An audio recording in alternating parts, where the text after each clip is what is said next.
Hello guys, my name is Mohit और इस video में हम बात करेंगे रिवीजन कंट्रोल सिस्टम के बारे में। ये एक तरह का वर्जन कंट्रोल सिस्टम ही है जो यूज क्यों हुआ था। हम लोग जब मैनेज करते थे मल्टीपल फाइल्स को, लाइक आज अगर आप एक कोई कोलैबोरेशन में एक कोई प्रोजेक्ट कर रहे हो और आप चाहते हो कि उस पे मल्टीपल लोग जुड़े हुए हो और आप चाहते हो कि जो भी लोग उस पे कुछ भी चेंजेस कर रहे हैं तो वो चीज का ट्रैक रिकॉर्ड होना चाहिए कि हाँ, इस बंदे ने इस समय ये चीज चेंज किया था, ये पार्ट चेंज किया था। तो जब यूनिक्स ऑपरेटिंग सिस्टम लाया गया था तब उस समय for version control system we introduce the revision control system. अब ये कैसे आपके लिनक्स या उबंटू में काम करता है, कैसे हम लोग अपने फाइल्स का ट्रैक करते हैं, रिकॉर्ड करते हैं, मैनेज करते हैं, एडिट करते हैं, ये सारे कमांड्स, जो कमांड्स इसको यूज करने में हम लोग को काम आएगा, वो सारे कमांड्स के बारे में हम यहाँ देखेंगे। अब इस चीज के लिए मैं आपको VMware में नहीं बताऊंगा क्योंकि बहुत लोगों के पास अभी जो रेड हैट लिनक्स होगा वो सब्सक्राइब्ड नहीं होगा, लाइक उनका किसी का सब्सक्रिप्शन नहीं होगा। तो हम लोग क्या करेंगे, उबंटू पे चलते हैं। अगर आप लिनक्स यूजर हो तो आपको लिनक्स के लिए yum install rcs करना होगा। अगर आप उबंटू यूजर हो तो आपको sudo apt get install rcs करना है। तो आ जाते हैं गाइज हम लोग अपने टर्मिनल पे। गाइस आगे बढ़ने के पहले मैं आपको एक और चीज बताना चाहता हूँ। जैसे आज के समय पे हम यूज करते हैं आपका गिट या mercurial for version control system. तो बेसिकली पहले के टाइम पे जब यूनिक्स ऑपरेटिंग सिस्टम स्टार्ट हुआ था तब हम लोग सिर्फ आरसीएस यूज करते थे to track the files and manage the files. तो ये चीज आप लोग को छोटी छोटी चीजें याद रहनी चाहिए। अब मैं ये क्यों पढ़ा रहा हूँ, जैसे क्या होता है ना, कभी भी आपका कॉलेज का एग्जाम होता है या कभी आप ओपन सोर्स के बारे में ज्यादा जानना चाहते हो तो ओपन सोर्स या कॉलेज के एग्जाम्स के लिए आपको ये टॉपिक जरूर पूछा जाता है। और कई बार आपसे इंटरव्यूज में भी पूछ लेते कि क्या आपको आरसीएस के बारे में पता है कि नहीं पता है। तो बहुत सारी थ्योरी की बातें हो गई। अब हम लोग देखेंगे कि हम लोग कोई फाइल बनाएंगे, उस फाइल में कुछ चेंजेस करेंगे, उसके बाद उस फाइल को कमिट करेंगे, उसको लॉक करेंगे, सारे कमांड्स के बारे में हम देखेंगे। फिर मैं आपको एक फाइल भी अपलोड करके दे दूंगा। वो फाइल में सारे कमांड्स लिखे रहेंगे कि आपको कौन कौन से कमांड्स कैसे यूज करने हैं, आप लोग के पास वो ट्रैक भी रहेगा। तो गाइस स्टार्ट करते हैं। तो गाइस सबसे पहले हमें क्या करना होगा, हमें अपना आरसीएस पैकेज इंस्टॉल करना होगा। आरसीएस पैकेज इंस्टॉल करने के लिए हमें sudo apt get install rcs करना होगा। एंटर करा। इस केस में मेरा ऑलरेडी पैकेज जो है इंस्टॉल है। अगर आपका इंस्टॉल नहीं होगा तो वो इंस्टॉल हो जाएगा। तो अब आप समझो कि आज के समय पे आप जब गिट यूज करते हो तो सबसे पहले आप क्या करते हो, आपने कोई प्रोजेक्ट बनाया, उसके बाद आप उसका क्या करते हो, रिपोजिटरी बनाते हो।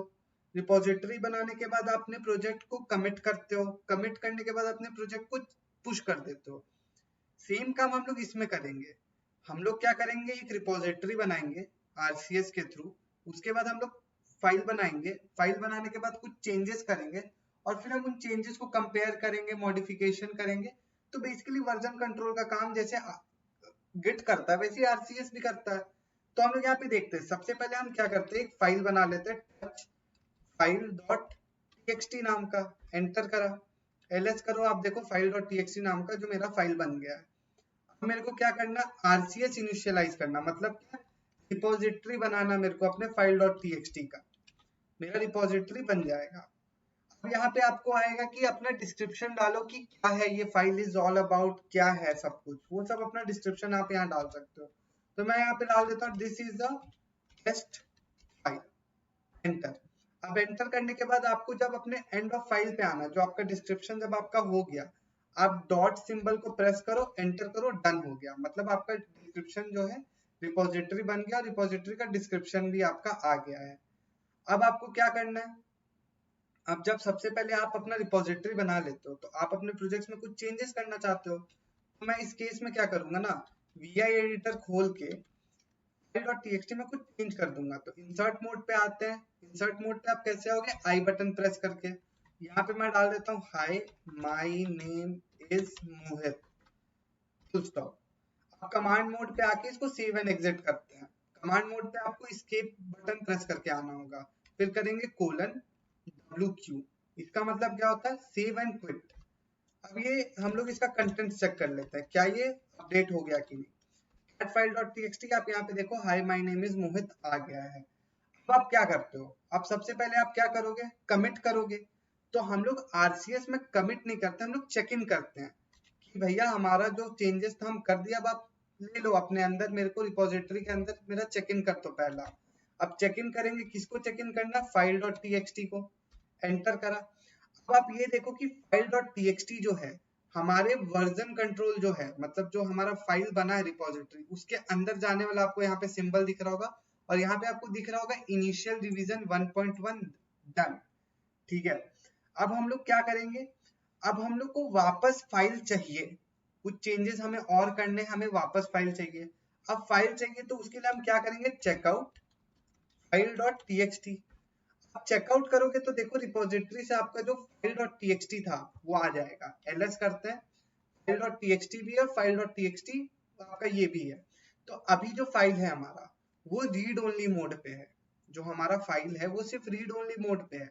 अब आपको फाइल को वापस कुछ मॉडिफिकेशन करना, तो उसके लिए आपको अपने चेकआउट पे लॉक ऑप्शन यूज करना होगा। उसके लिए क्या लॉक ऑप्शन क्या सिंबलाइज करता है?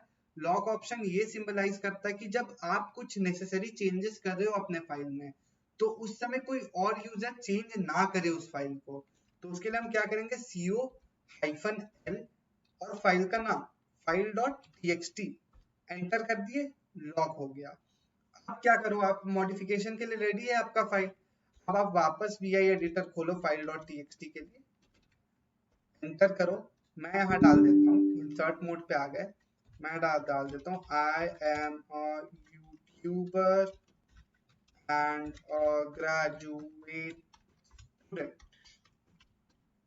ठीक है, एंटर करा। कमांड मोड पे आपको कैसे जाना है? एस्केप बटन प्रेस करके उसके बाद कोलन WQ। अब हम लोग कैट करके देख लेते हैं file.txt, एंटर करा, यहाँ पे आ गया हाय माय नेम इज, हमारा अपडेट हो गया बेसिकली। अब जब आप अपने फाइल में चेंजेस करते हो तो आपको वापस वहां पे कमिट करना होगा। कमिट करने के लिए आपको क्या वापस करना होगा? ci के बाद क्या? file.txt एंटर करोगे। आप यहाँ पे देख लो new revision 1.2, previous revision was 1.1। अब आपको यहाँ पे अपना कमिट का नाम देना कि आप क्या इसमें कमेंट देना चाहते हो, कि I have corrected some bugs. ठीक है, एंटर करो, डॉट प्रेस करो, एंटर करो, डन हो गया, मतलब आपका कमिट हो चुका है। अब आपका कमिट हो गया, अब आपको वापस क्या करना है? फाइल क्या चाहिए? मॉडिफिकेशन के लिए चाहिए। अब इस केस में आपको फाइल मॉडिफिकेशन के लिए नहीं चाहिए, और आप चाहते हो कि आप अपना पूरा लॉग है, जो आपका RCS का लॉग है वो चेक करना चाहते हो। आप क्या करोगे? आर लॉग के बाद क्या करोगे? सबसे पहले हम क्या करते हैं ना, चेकआउट कर देते हैं, इसको चेकआउट कर देते हैं, file.txt कर देते हैं, चेकआउट हो गया, डन हो गया। अब हम क्या करते हैं? आर लॉग file.txt आप यहाँ पे चेक कर लोगे, आपका जितना भी लॉग था, जैसे जैसे आपने किया, आप देखो ये आपका रिवीजन नंबर 1 था कि this is the test file, आपका डिस्क्रिप्शन हो गया। आपने रिवीजन नंबर 2 पे बोला कि I have corrected some bugs, और आपका रिवीजन 1.1 पे है इनिशियल रिवीजन, सब कुछ आपका आ गया। अब आप यहाँ पे सब कुछ दिखा रहा है कि आपने करेक्शन ऑफ बग्स में क्या किया, आपने एक लाइन ऐड करा उस पे, लाइन्स +1। ठीक है, एक लाइन ऐड करा, तो वो सारी चीजें जो आप गिट पे देखते हो वो आप RCS पे भी देख सकते हो। अब आपको कंपेयर करना है, कंपेयर करना है अपने दोनों रिवीजन के बीच में कि क्या डिफरेंस। तो उसके लिए आपको क्या यूज करना होगा? RCS डिफ मतलब क्या? डिफरेंस। किसके किसके बीच में आपको देखना? R आपका कौन सा 1.1, और आपका R 1.2, और फाइल का नाम दे दो, फाइल का नाम क्या है? file.txt एंटर करो। आप देखो यहाँ पे डिफरेंस आ जाएगा। आपका पहला डिफरेंस क्या था? Hi my name is Mohit, और दूसरा डिफरेंस आपको दिख जाएगा कि माय नेम इज मोहित, और इसमें आपने ये लाइन ऐड कर दिया।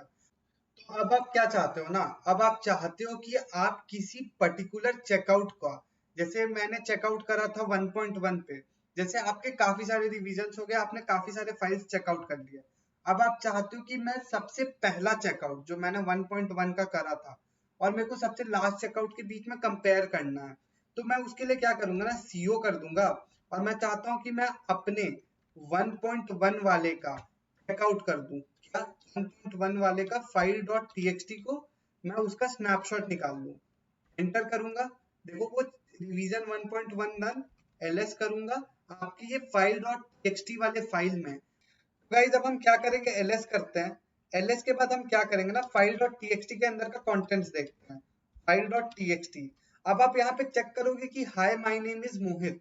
इसका मतलब क्या हुआ कि हमने जो हमारा पहला रिवीजन था उसके टाइम पे जो हमने अपने फाइल के अंदर चेंजेस किए थे उसका स्नैपशॉट आ गया, उस समय का स्नैपशॉट आ गया। अब आप 1.2 वाले रिवीजन का भी चेकआउट करके स्नैपशॉट देख सकते हो। तो अगर हम लोग उस समय उस फाइल का कॉन्टेक्स्ट देखेंगे, उसके लिए हम लोग क्या कर सकते हैं, कंपेयर कर सकते हैं। जब बड़े बड़े फाइल्स या जब जब बड़े बड़े प्रोजेक्ट्स पे काम होता है गाइस, तो हम लोग क्या करते हैं ना, हम लोग एनालिसिस करते हैं कि इसमें हमने क्या चेंजेस करा, इसमें हमने क्या चेंजेस करा। तो ये सारी चीजें यूनिक्स ऑपरेटिंग सिस्टम में RCS के थ्रू होती थी। तो गाइस आई होप कि आप लोग को सब कुछ अच्छे से समझ आया होगा। तो इस वीडियो के लिए गाइस इतना ही रखते हैं। Till then keep watching my videos and don't forget to hit the like and subscribe button. Thank you guys.